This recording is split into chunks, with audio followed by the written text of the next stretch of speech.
Perubahan iklim yang sangat ekstrim tidak hanya mengubah ekosistem, tapi juga mengancam keselamatan dunia. Pemanasan global adalah salah satunya.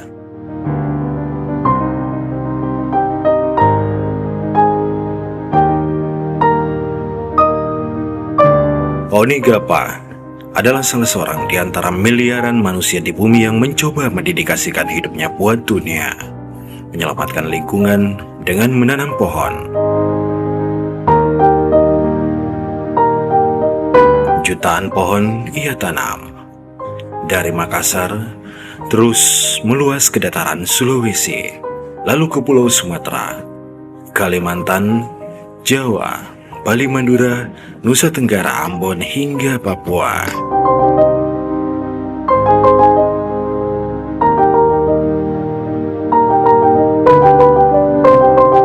Saya memulai kegiatan menanam pohon ini sejak tahun 90. Saya memulai dengan menanam pohon palem, mengambil bibit dari kakak saya di Bandung.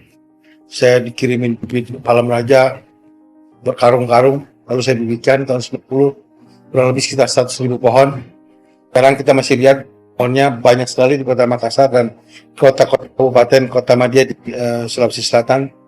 Saya bagikan itu pada tahun 92-95. Lalu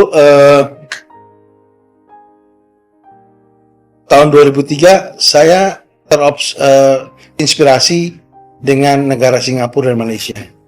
Saya melihat kenapa negara ini kelihatannya asli sekali gitu ya. Singapura itu kan negara kecil sekali tapi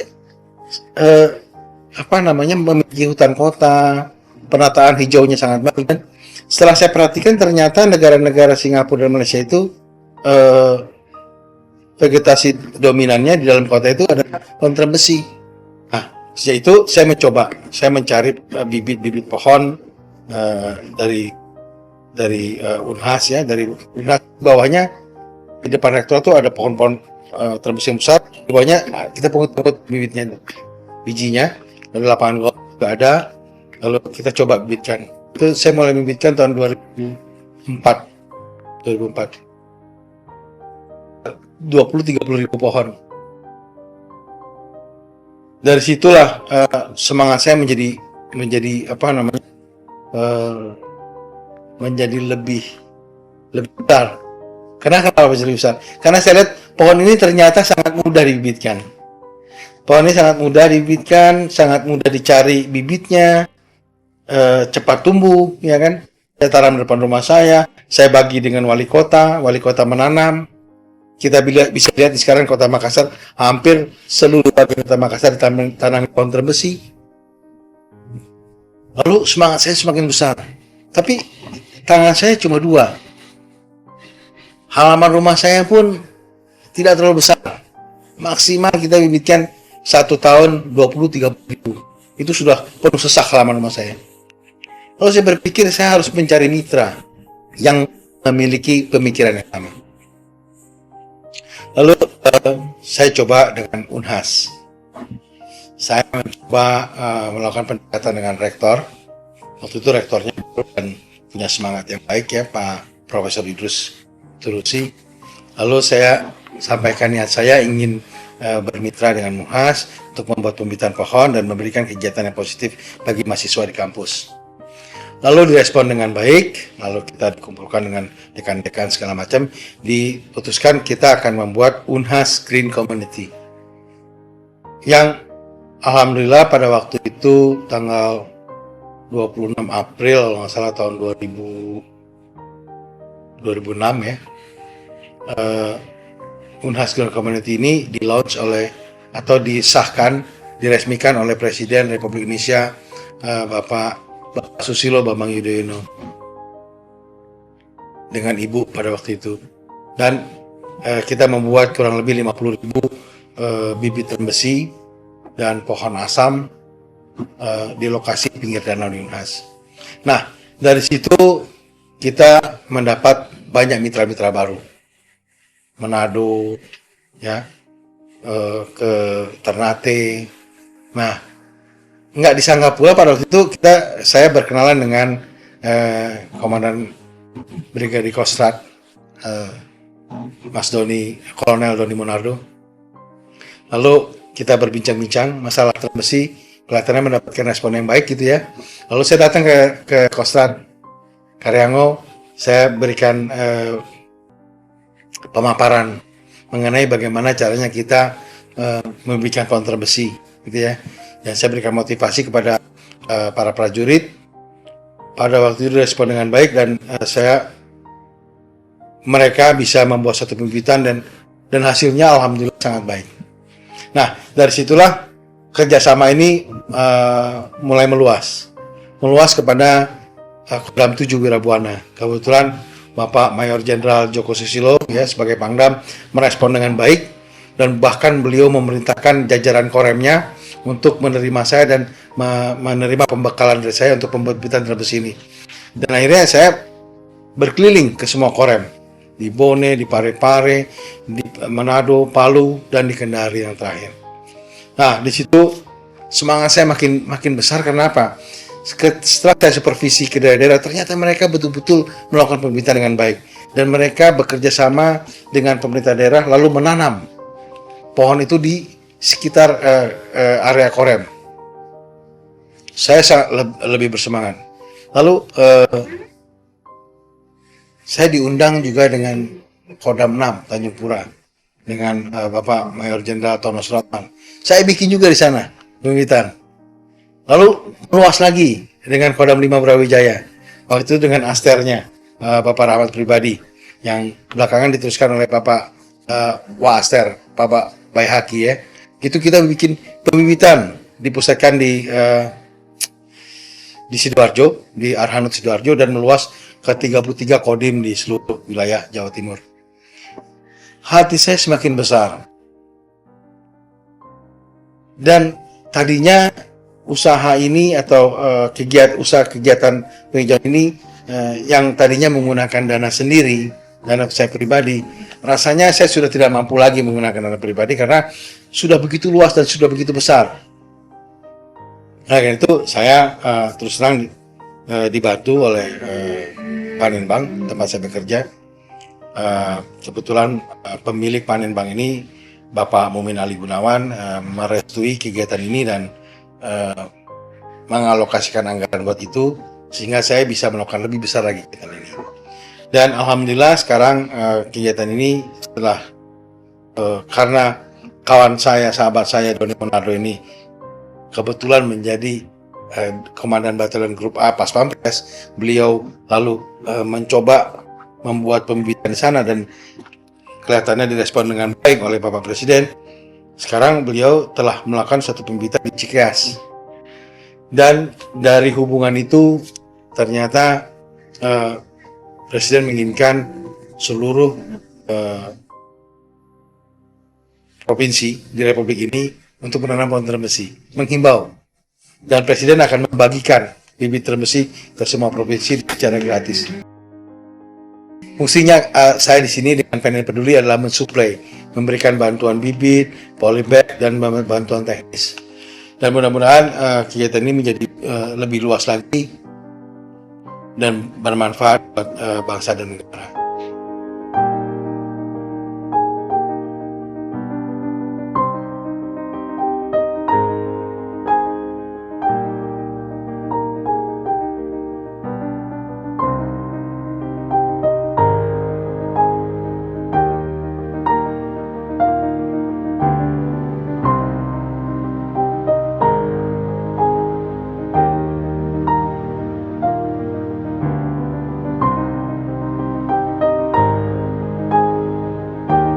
Niat kita yang baik ini diridhoi Allah Subhanahu wa Ta'ala, dan negara kita benar-benar makin hijau, makin ramah lingkungan sehingga anak cucu kita semua hidup lebih baik-baik.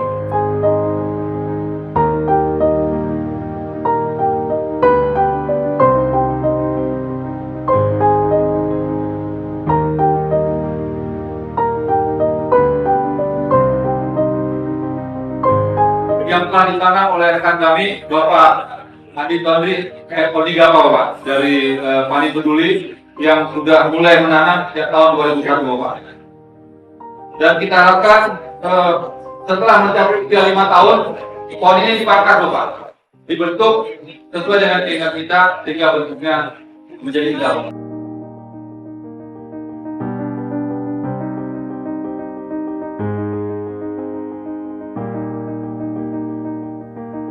Dan ini tidak akan pernah berhenti. Tidak akan pernah berhenti sampai saya tidak punya lagi dana. Pertama, saya mati. Jadi selama saya masih punya nyawa, ya, selama saya masih hidup, dan selama saya masih punya uang, atau saya disokong oleh siapapun untuk membiayai kegiatan ini, saya tidak akan berhenti. Saya tidak akan pernah berhenti. Karena saya paham sekali pundi kita untuk kehidupan yang akan datang ini harus diisi terus supaya kita mendapatkan kehidupan yang layak. Jadi setiap saya ke bandara, saya lihat itu pohon, ada satu rasa kesyukuran, ya. Gitu. Saya ini bukan siapa-siapa gitu ya, tapi saya bisa berbuat banyak.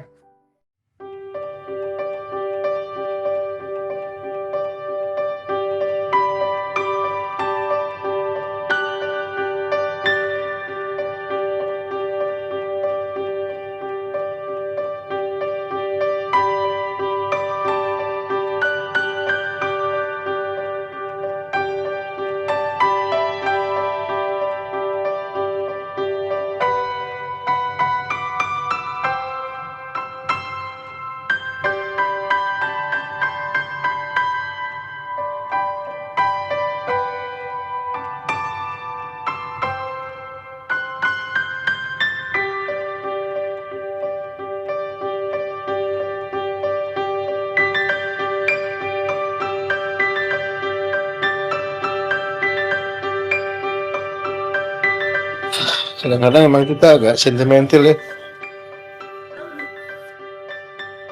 Saya nggak pernah menangis, jadi agak lucu juga kalau saya menangis. Menangis karena bangga kali ya.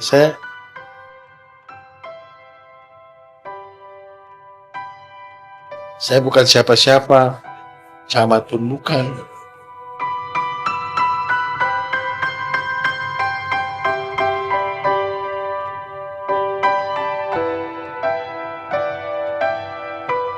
Menanam pohon bagi ayah seorang putra ini bukanlah sekedar penyelamatan lingkungan.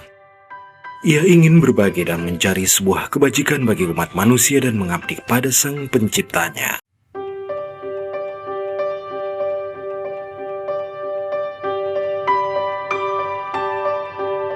Pertama, saya ingin berbuat baik.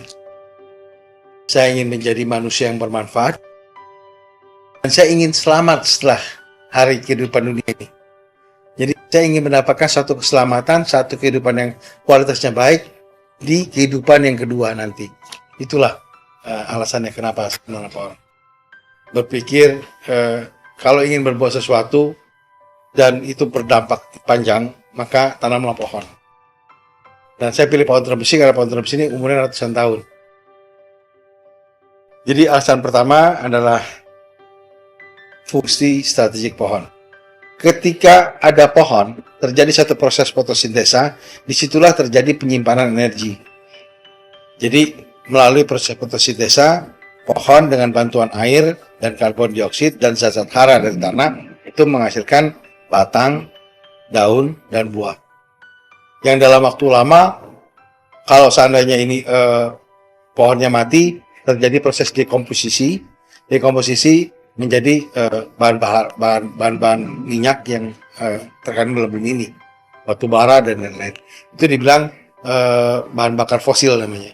Jadi berbasis karbon. Setelah kita wafat, Tuhan itu menjanjikan satu kehidupan baru yang tidak ada lagi matinya, yang kekal abadi. Jadi satu kehidupan yang tidak akan pernah lagi kita mati.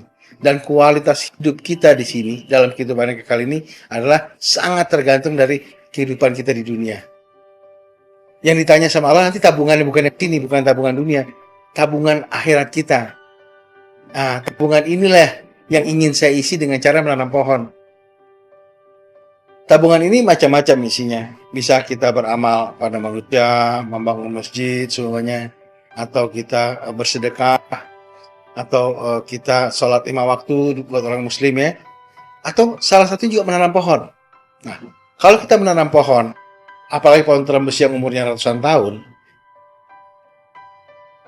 kalau kita bisa berumur 80 tahun, udah sangat baik di Indonesia ya, umur rata-ratanya. Lalu kita dipanggil sama Tuhan, dan pohon kita masih ada di dunia ini. Tiap hari secara otomatis pohon kita yang kita tanam itu akan menghasilkan oksigen tanpa diperintah. Jadi begitu matahari muncul, pagi-pagi dia terkena sinar matahari, pohon itu dia akan menghasilkan oksigen. Dan oksigen itu akan dimanfaatkan oleh manusia untuk bernafas, untuk mobil berjalan, ya, untuk proses-proses pembakaran. Itu pasti membutuhkan oksigen. Jadi pada saat kita sudah tidak ada, kita sudah ada di bawah tanah, jasad kita, roh kita menunggu untuk hari pengadilan, itu kita terus mengalir gitu, terus mengalir pada kita karena perbuatan kita melakukan tadi gitu. Nah, inilah sesuatu yang sangat saya percaya bahwa makin banyak kita menanam pohon, makin banyak juga kita mengisi pundi-pundi kita untuk hari kemudian.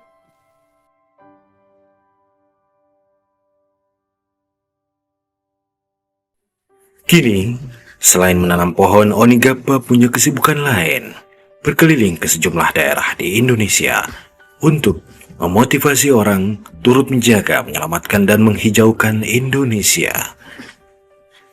Selain bersama tim Istana Kepresidenan, Oni berhasil mengajak dan turut menyumbang ratusan juta bibit trambesi ke Presiden dan seluruh masyarakat.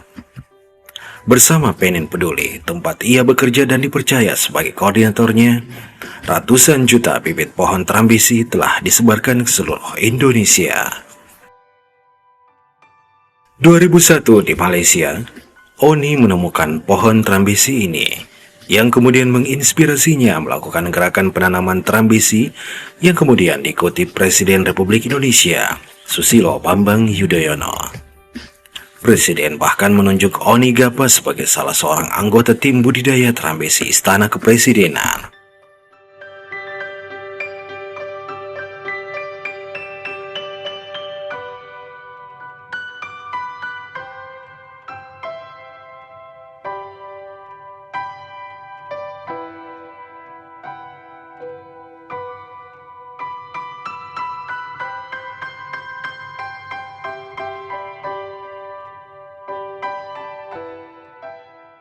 Inilah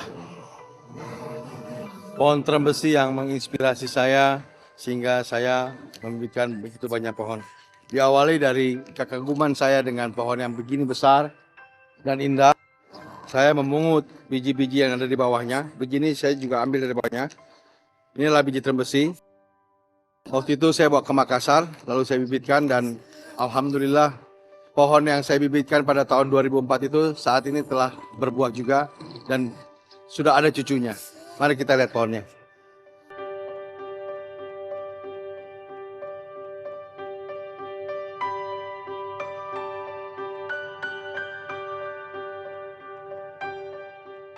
Konon kabarnya pohon ini ditanam 150 tahun yang lalu. Saya menanyakan kepada pemilik kedai kopi di sana, mereka mengatakan bahwa pohon ini sejak dia masih kanak-kanak sudah sebesar ini. Jadi diperkirakan usianya sudah mencapai 150 tahun. Mari kita lihat betapa besar diameternya.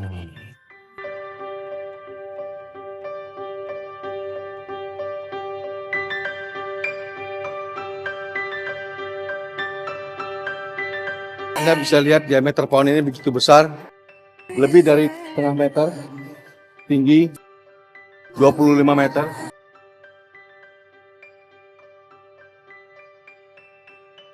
Tinggi 25 meter dan tajuknya membentuk satu bentuk kanopi payung dengan diameter sampai dengan 50 meter.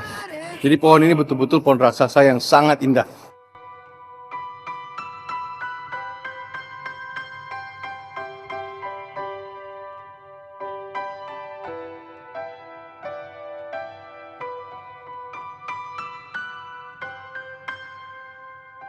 Dari sinilah saya memperoleh memungut biji di bawahnya. Dan dari biji-biji inilah saya memulai kegiatan menanam trembesi.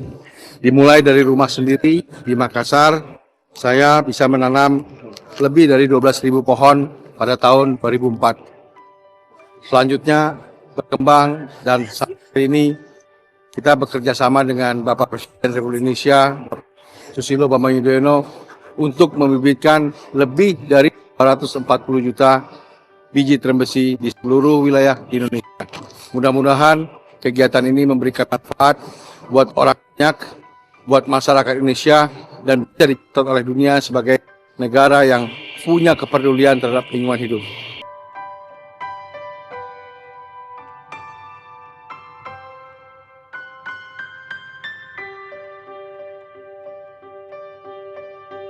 Oni punya impian. Ia ingin Indonesia seperti Singapura. Menanam trambesi di Indonesia bukanlah pekerjaan sulit. Pohon dengan nama latin Samania saman ini sangat cocok tumbuh di daerah tropis seperti Indonesia. Apalagi seluruh proses pembibitan dan penyemaiannya tidak rumit, seperti yang harus dipersiapkan pada tanaman lainnya. Oni Gapa bahkan dengan sangat mudah memperlihatkan proses pembibitan pohon ini. Kelebihan khas dari pohon ini adalah kecepatan tumbuhnya dan bentuknya seperti payung, menjadikannya sebagai tanaman pelindung yang artistik. Akar pohon ini mampu menyimpan air dan menyuburkan tanah. Daunnya menyerap karbon dioksida CO2 dan menghasilkan oksigen atau O2. Hal terakhir inilah yang membuat Oni menjadikan pohon ini sebagai pohon andalannya untuk menyelamatkan lingkungan dan membantu manusia menjalani hidup sehat.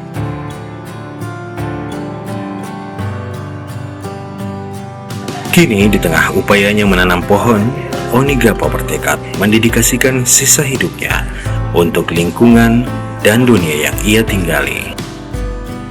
Tidak ada kata terlambat baginya untuk menanam pohon.